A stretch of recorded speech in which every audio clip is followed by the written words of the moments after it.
यहाँ पे हम लिखे हैं परिमेय संख्या, है ना। परिमेय संख्या किसे कहेंगे, परिमेय संख्या क्या होता है, थोड़ा सा हम लोग समझ लेते हैं, ठीक है। परिमेय संख्या जिसे p बटे q के रूप में लिखा जा सकता हो, जिसे p बटे q के रूप में लिखा जा सकता हो, जहां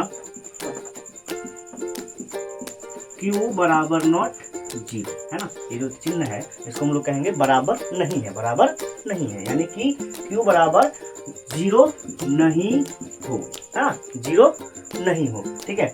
जैसे 5/7, 4, 7, 0, 9, √4 आदि, ये सभी क्या है, परिमेय संख्या है, ठीक है। अब आप कहेंगे कि ये कैसे परिमेय संख्या है ना, आपके मन में सवाल उठ रहा होगा ये वाला बात, तो ठीक है, तो हम लोग उसको भी देख लेते हैं। जैसे 5/7, है ना, चलिए आपको लग रहा है तो 5/7 क्या है, p बटे q के हम रूप में लिख सकते हैं। जैसे 5/7 तो 5 मेरा क्या है, p हो गया, और 7 क्या हो गया, q हो गया। तो यानी कि ये समझ लेते हैं हम लोग कि ये p बटे q के रूप में है।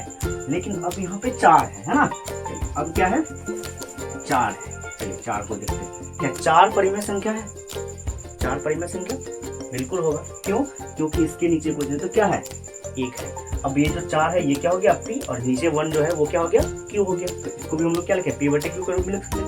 उसी प्रकार 7 भी हो जाएगा। अब अगला हम लिखे 0, है ना, तो 0 देख के थोड़ा सा शौक होता है बच्चा, है ना। 0 परिमेय संख्या कैसे होगा, बिल्कुल होगा, कैसे नहीं होगा, ठीक है। देखिए तो यहाँ क्या है 0, और 0 के नीचे कुछ नहीं तो क्या आएगा, 1 आएगा, कुछ नहीं तो क्या आएगा, 1 आएगा, ठीक है। तो 0 तो मेरा क्या हो गया, p हो गया, और नीचे क्या जो 1 है वो 1 क्या हो गया, मेरा q हो गया। और कंडीशन में क्या कहा है कि 0 जो है वो q नहीं होना चाहिए, है ना, q बराबर नॉट 0, मतलब ये है कि जो मेरा q होगा वो 0 नहीं होना चाहिए। तो मेरा q 0 है क्या, नहीं है, p ना 0।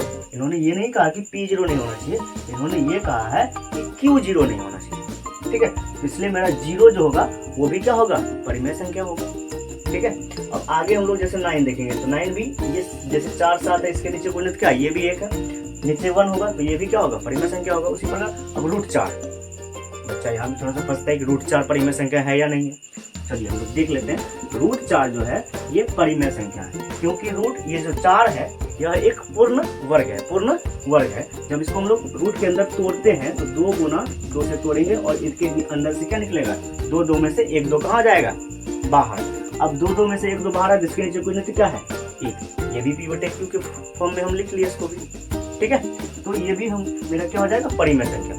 अब जैसे √4 है तो मतलब √3 परिमेय संख्या होगा, नहीं होगा। क्यों, क्योंकि ये जो 3 है यह पूर्ण वर्ग नहीं है, है ना। पूर्ण वर्ग अगर नहीं है तो ये रूट से बाहर नहीं हो पाएगा, इस कारण यह क्या हो जाएगा, पूर्ण परिमेय संख्या नहीं होगा। क्योंकि परिमेय संख्या जो होगा वो कौन सी संख्या होगी, हमेशा पूर्णांक संख्या होंगी, है ना, पूर्णांक संख्या, ना कि रूट वाली संख्या।